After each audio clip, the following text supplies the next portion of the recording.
ഇല്ലാത്ത രോഗം ഉണ്ടോ എന്നുള്ള സംശയം. അതായത് ഹൈപ്പോകോൺട്രിയാക്കൽ ഡെലൂഷൻ എന്ന് പറയും. അതായത് എനിക്കൊരു വയറ്റിൽ ക്യാൻസർ ആണെന്നുള്ള സംശയമാണ്. ഞാൻ എന്നിട്ട് അതനുസരിച്ച് എല്ലാ വിധത്തിലും ഇൻവെസ്റ്റിഗേഷൻ ചെയ്യുന്നു, ഗാസ്ട്രോൻട്രോളജിസ്റ്റുകളെ മറ്റെല്ലാവരും കാണുന്നു, സ്കാൻ ചെയ്യുന്നു, വേറെ ആൻജിയോ എടുക്കുന്നു, MRI ചെയ്യുന്നു, എന്നിട്ടും മാറുന്നില്ല. ഡോക്ടറെ കാണുന്നു, ടെസ്റ്റ് ചെയ്യുന്നു, വീണ്ടും വേറെ ഡോക്ടറെ കാണുന്നു, ഇങ്ങനെ കണ്ടുകൊണ്ടേ ഡോക്ടർ ഷോപ്പിംഗ് എന്ന് പറയും. ഹൈപ്പോകോൺട്രിയാക്കൽ ഡെലൂഷൻ. സാർ, നമ്മളെ ഈ കാലത്ത് ഇൻഫർമേഷൻ ധാരാളം കൂടി വരുന്ന ഒരു സന്ദർഭമാണ്. ഇൻഫർമേഷൻ ഉണ്ടാക്കുന്ന അതിനെ ശരിയായി അപഗ്രഥിക്കാതെ പെരുമാറുമ്പോൾ ഉണ്ടാകുന്ന ഒരു മാനസികാവസ്ഥയാണ് എനിക്ക് തോന്നുന്നത്. പലപ്പോഴും സംശയങ്ങൾ ഉണ്ടാവുക, ഒരു ക്ലാരിറ്റി കുറവുണ്ടാവുക. വസ്തുതകൾക്ക് ക്ലാരിറ്റി കുറയുമ്പോഴാണല്ലോ കൂടുതൽ വസ്തുതകൾ ഉണ്ടാവുകയും പക്ഷേ അതിനെ കൈകാര്യം ചെയ്യാൻ നമ്മൾ പരിശ്രമിക്കാതിരിക്കുകയും ചെയ്യുമ്പോൾ സംശയം കൂടുതലായിട്ടുണ്ടാവും. സംശയം തന്നെ ഒരു പക്ഷേ ഒരു വ്യക്തിനെ രോഗമായി വന്നുകൂടാറുന്ന സന്ദർഭങ്ങളുണ്ട്.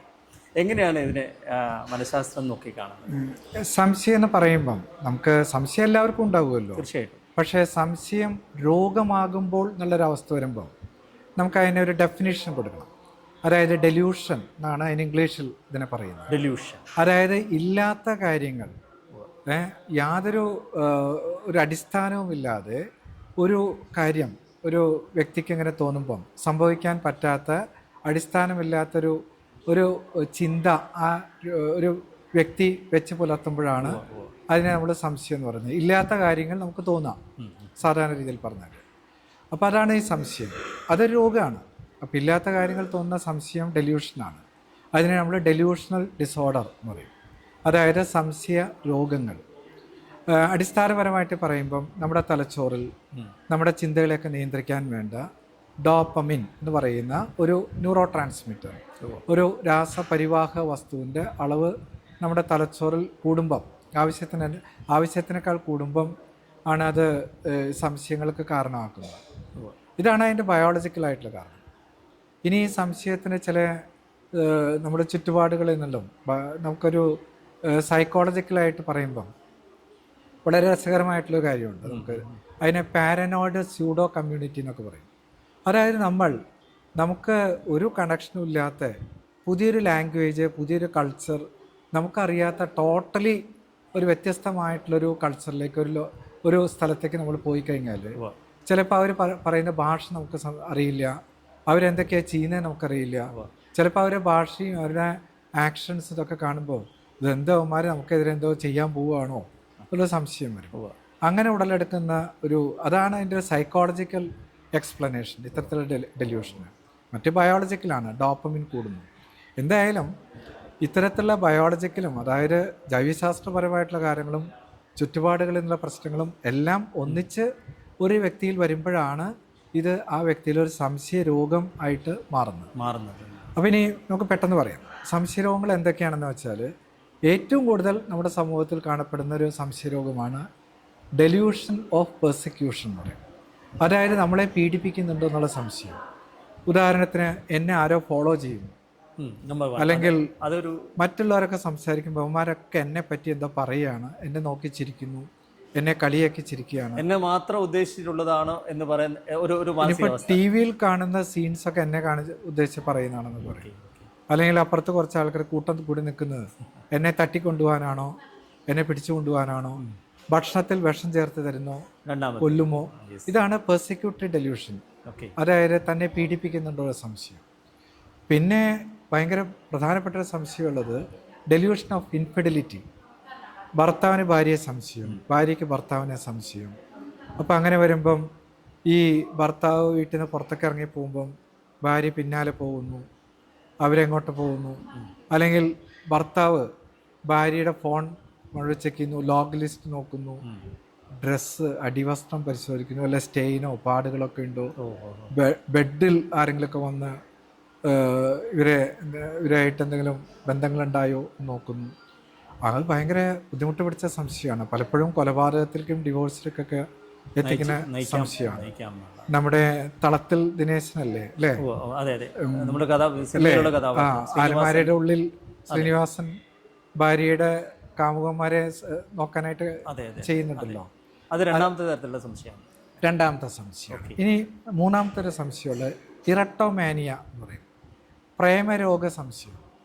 അതായത് നമ്മളെക്കാൾ കുറച്ചും കൂടി സോഷ്യലി ഉയർന്ന ഒരു തട്ടിലൊരു വ്യക്തി, ഉദാഹരണത്തിന് തോന്നുകയാണ് സച്ചിൻ ടെണ്ടുൽക്കറിനെ എടുക്കാം. അപ്പോൾ അദ്ദേഹത്തിന് വയസ്സായെന്ന് വെച്ചാലും ചെറുപ്പകാലത്ത് ഒരു എറണാകുളത്തുള്ളൊരു പെൺകുട്ടി പറയുകയാണ്, ഈ സച്ചിൻ ടെണ്ടുൽക്കറിന് ഈ പെൺകുട്ടിയോട് വളരെ പ്രേമമാണ്, അതുകൊണ്ട് ടെണ്ടുൽക്കർ ഈ പെൺകുട്ടീനെ, ഗാലറിയിലിരിക്കുന്ന പെൺകുട്ടീനെ കാണാൻ വേണ്ടിയിട്ട് അവിടെ എറണാകുളത്ത് ഒരു സ്റ്റേഡിയത്തിൽ ഒരു ക്രിക്കറ്റ് മാച്ച് ഉണ്ടാക്കിയിട്ട് ജസ്റ്റ് പെൺകുട്ടിയെ കാണാൻ വന്നിരിക്കുകയാണ്, കാരണം അത്രയും വലിയ പ്രേമമാണെന്ന്. അപ്പോൾ അതായത് ഒരിക്കലും സംഭവിക്കാൻ സാധിക്കാത്ത വിധത്തിൽ ഉയർന്ന സമൂഹത്തിൽ വ്യക്തികൾക്കൊക്കെ എന്നോട് പ്രേമം തോന്നുന്നു. അതനുസരിച്ച് ഓരോ കാര്യങ്ങൾ. അത് ആരാധനയായിട്ട് ബന്ധമുണ്ടോ? ആരാധനയല്ല. ആരാധന എന്ന് പറയുമ്പോൾ നമ്മൾ അങ്ങോട്ട് ഒരു വ്യക്തിയോട് തോന്നുന്ന ആരാധനയില്ല. ഇതിപ്പോൾ ആ വ്യക്തിക്ക് ഇങ്ങോട്ട് വരുന്നതാണ്, വേറെ ആരും അറിയുന്നില്ല എന്ന് പറയുന്നു. ആ വ്യക്തി അതനുസരിച്ച് ഗിഫ്റ്റുകളൊക്കെ അയച്ചു കൊടുക്കുന്നു, അല്ലെങ്കിൽ ഇങ്ങനെ ഒരേ പാർട്ടി അറേഞ്ച് ചെയ്യുന്നു. ഇല്ലാത്ത കാര്യമാണ്, അങ്ങനെയുള്ള സംശയമുണ്ട്. പിന്നെ ഇല്ലാത്ത രോഗം ഉണ്ടോ എന്നുള്ള സംശയം, അതായത് ഹൈപ്പോകോൺട്രിയാക്കൽ ഡെല്യൂഷൻ എന്നൊക്കെ പറയും. അതായത് എനിക്കൊരു വയറ്റിൽ ക്യാൻസർ ആണെന്നുള്ള സംശയമാണ്. ഞാൻ എന്നിട്ട് അതനുസരിച്ച് എല്ലാ വിധത്തിലും ഇൻവെസ്റ്റിഗേഷൻ ചെയ്യുന്നു, ഗ്യാസ്ട്രോൻട്രോളജിസ്റ്റുകളെ മറ്റെല്ലാവരും കാണുന്നു, സ്കാൻ ചെയ്യുന്നു, വേറെ ആൻജിയോ എടുക്കുന്നു, MRI ചെയ്യുന്നു, എന്നിട്ടും മാറുന്നില്ല. ഡോക്ടറെ കാണുന്നു, ടെസ്റ്റ് ചെയ്യുന്നു, വീണ്ടും വേറെ ഡോക്ടറെ കാണുന്നു, ഇങ്ങനെ കണ്ടുകൊണ്ടേ ഡോക്ടർ ഷോപ്പിംഗ് എന്ന് പറയും, ഹൈപ്പോകോൺട്രിയാക്കൽ ഡെല്യൂഷൻ. പിന്നെ ഈ ഡിസ്മോർഫോഫോബിക് ഡെല്യൂഷൻ എന്നൊക്കെ പറയും. അവർ കൂടുതലായിട്ടും പ്ലാസ്റ്റിക് സർജൻസിൻ്റെ അടുത്തൊക്കെ എത്തുക. അതായത് അവർക്ക് തോന്നുന്നു ഡിഫക്റ്റ്, ചെറിയൊരു മൂക്കിനൊരു ഡിഫക്റ്റ് ഉണ്ട്, മുഖം ചെരിഞ്ഞിരിക്കുന്നു, അങ്ങനെയൊക്കെ പറഞ്ഞിട്ട് ഇവർ പ്ലാസ്റ്റിക് സർജനെ കാണും. പ്ലാസ്റ്റിക് സർജൻ ചിലപ്പോൾ ഇത് ഇവരുടെ ഡെല്യൂഷനാണെന്ന് മനസ്സിലാക്കിയില്ലെങ്കിൽ സർജറിയൊക്കെ ചെയ്യും. അപ്പോൾ ഡിഫക്റ്റിനുള്ള സർജറി ചെയ്യും. ഒരാഴ്ച കഴിഞ്ഞിട്ട് പറയുന്നത്, ഡോക്ടറെ ആ ഡിഫക്റ്റ് ഇപ്പോഴും ഉണ്ടെന്ന്, സർജറി കഴിഞ്ഞു ഡിഫക്റ്റ് ഇപ്പോഴും മാറിയിട്ടില്ല. പ്ലാസ്റ്റിക് സർജൻ പെട്ടുപോകും, കേസൊക്കെ കൊടുക്കും ചിലപ്പോൾ. കാരണം സർജറി ചെയ്തു, സർജറി സക്സസ് ആയില്ല. അപ്പോൾ പ്ലാസ്റ്റിക് സർജൻ സൂക്ഷിക്കണം. ഇത്തരത്തിലുള്ള ഇമാജിനറി ഡിഫക്റ്റായിട്ട് വരുന്ന ഒരാളാണെങ്കിൽ സർജറി കൊണ്ട് കാര്യമില്ല. അപ്പോൾ ഇത്തരത്തിലുള്ള പല തരത്തിലുള്ള ഡെല്യൂഷൻസ് ഉണ്ട്. അപ്പോൾ ഈ ഡെല്യൂഷൻസ് എല്ലാം പുറത്തേക്ക് കണ്ടാൽ യാതൊരു കുഴപ്പമുണ്ടായില്ല വ്യക്തികൾക്ക്, എല്ലാ ജോലികളും ചെയ്യുന്നു, കാര്യങ്ങളൊക്കെ ഓക്കെയാണ്. പക്ഷേ ഇത്തരത്തിലുള്ള ഡെല്യൂഷൻസ് പലപ്പോഴും അവരായിട്ട് അടുത്ത് ബന്ധപ്പെട്ട ഭാര്യയ്ക്കോ അല്ലെങ്കിൽ സ്വന്തം വീട്ടുകാർക്കോ മാത്രമേ മനസ്സിലാക്കാനായിട്ട് സാധിക്കുള്ളൂ. അപ്പോൾ ഇവരിങ്ങനെ ഡെല്യൂഷനായിട്ട് നടക്കും, പുറത്തേക്ക് കാണുമ്പോൾ കുഴപ്പമുണ്ടാവില്ല, ജോലിയെല്ലാം ചെയ്യും, പക്ഷെ അത് അവരുടെ ജീവിതത്തെ ബാധിക്കും, കുടുംബ ജീവിതത്തെ ബാധിക്കും. അതുകൊണ്ട് തന്നെ സ്വമേധയാ ഇവർ ഡോക്ടറെ അടുത്തേക്ക് വരാറില്ല ചികിത്സയ്ക്ക്. മിക്കവാറും ആ കുടുംബത്തിൽ സംഭവിക്കുന്ന പ്രശ്നങ്ങളെ കൊണ്ട്, പ്രത്യേകിച്ചും ഡെലിവേഷൻ ഓഫ് ഇൻഫെർട്ടിലിറ്റി ഒക്കെ ആണെങ്കിൽ ജീവിതം വളരെ ദുസ്സഹമായിരിക്കും. അപ്പോൾ ഇതിനെ വീട്ടുകാർ കൊണ്ടുവന്ന് ഒരു പരിധിവരെ ബലമായിട്ട് ചികിത്സ ചെയ്യും. ആ ഡോപ്പമിൻ്റെ അളവ് കുറയ്ക്കാനുള്ള മരുന്നുകളും മറ്റ് ബയോളജിക്കലായിട്ടുള്ള ചികിത്സകളൊക്കെ ഉണ്ട്. അത്തരത്തിലുള്ള ചികിത്സകളൊക്കെ കൊടുത്താൽ മാത്രമാണ് ഇത് മാറുള്ളൂ. കണ്ടുപിടിക്കേണ്ടതും അതീവമായിട്ടുള്ള കോംപ്ലിക്കേഷൻസിന് പോകുന്ന ഒരു മാനസിക രോഗമാണ്, കണ്ടുപിടിക്കാൻ പ്രയാസമാണ്. അതുകൊണ്ടാണ് ഞാൻ അതിനെപ്പറ്റി പ്രത്യേകിച്ച് പറയുന്നത്. ചികിത്സയിലെ കുടുംബാംഗങ്ങളുടെ പങ്കും വളരെ പ്രധാനപ്പെട്ടാണ്. കാരണം രോഗി ചികിത്സയ്ക്ക് വരികയോ മരുന്ന് കഴിക്കാനൊക്കെ സാധ്യതയില്ല, അതുകൊണ്ട് അവർ നിർബന്ധിച്ച് ചികിത്സിക്കേണ്ട ഒരു വിഭാഗമാണ്. സാർ, അതേപോലെ തന്നെ സംശയരോഗത്തിന് ചികിത്സ ഉണ്ടോ? സംശയരോഗത്തിന് ചികിത്സ തീർച്ചയായിട്ടും ഉണ്ട്. ഞാൻ പറഞ്ഞല്ലോ, സംശയരോഗത്തിൽ രോഗികൾ ഒരിക്കലും സ്വമേധയാ ഡോക്ടറെ അടുത്തേക്ക് വരില്ല. കാരണം ഡെല്യൂഷൻ ഓഫ് പെർസിക്യൂഷൻ, എന്നെ പീഡിപ്പിക്കുന്നുള്ള വ്യക്തിക്ക് അത് സംശയമായിട്ടല്ല തോന്നുക, അയാളെ ശരിക്കും പീഡിപ്പിക്കുന്നതായിട്ടാണ് തോന്നുക. അപ്പോൾ അതുകൊണ്ട് ബുദ്ധിമുട്ട് അനുഭവിക്കുന്ന ചുറ്റുവട്ടത്തെ ചുറ്റുമുള്ള ആൾക്കാരായിരിക്കും. അപ്പോൾ അവർ എത്രയും നേരത്തെ രോഗിയെ ഡോക്ടറെ അടുത്ത് കൊണ്ടുവരികയും ചികിത്സയ്ക്ക് പ്രേരിപ്പിക്കുകയും ഒരു പരിധിവരെ ചിലപ്പം ആശുപത്രിയിൽ പ്രവേശിപ്പിച്ച് നിർബന്ധമായിട്ടും മെഡിസിൻ കൊടുത്ത് അയാൾക്കൊരു ഇൻസൈറ്റ് കിട്ടാനുള്ളൊരു പ്രക്രിയയുണ്ട്. രോഗമില്ല എന്നുള്ള തോന്നുന്ന വ്യക്തിക്ക് രോഗം ഉണ്ടെന്ന തോന്നൽ ഉണ്ടാക്കിയെടുക്കുകയും മരുന്ന് കഴിക്കാനായിട്ട് പ്രേരിപ്പിക്കുകയും എത്തിക്കുന്ന ഒരു ഫേസാണ് ചികിത്സയുടെ ഏറ്റവും ദുർഘടമായിട്ടുള്ള ആദ്യത്തെ ഒരു ഫേസ്.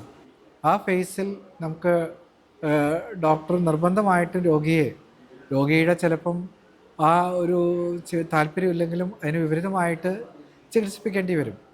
അങ്ങനെ കൊടുത്ത് തുടർ ചികിത്സയ്ക്കും രോഗികളുടെ ബന്ധുക്കളെ അവരെ പഠിപ്പിച്ച് വേണം ചികിത്സിക്കാനായിട്ട്.